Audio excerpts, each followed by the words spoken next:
Кыргыз эркектери эмнеге мынча майдаланып кеттик? Коркок болуп кеттик да сөзүнүн ачыгы. Мен мына өзүм деле эркекмин го. Кыргыз эркектери коркок болуп кеттик. Аялым кетип калат деп коркот, балам жаман көрүп калат деп коркот, ата эне менен же туугандардан чыгып каламбы деп коркуп жүрүп бир стереотипте өтүп кеткен да. Азыр кыргыз эркектер предпринимательский деятельности алам десе, бул адамдар тобокелдикти үйрөнүш керек. Аялыңды жакшы көр, бирок Алла ыраазычылык үчүн. Балаңды назарың киргече жакшы көрбөй, Алла ыраазычылык үчүн жакшы көр. Кудай мага берди деп. Ата энеңди даңкта Алла ыраазычылык үчүн. Ошон үчүн Алла таалам сиздерди ушундай рисктерден сактап коет.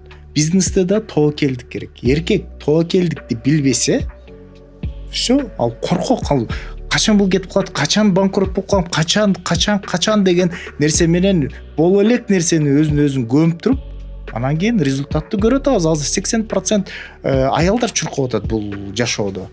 Качан гана биз эркектер өзүбүзгө рискти алганды үйрөнгөндөн кийин, анан адилеттүү болушту үйрөнгөндөн кийин, анан өнүгүү болот.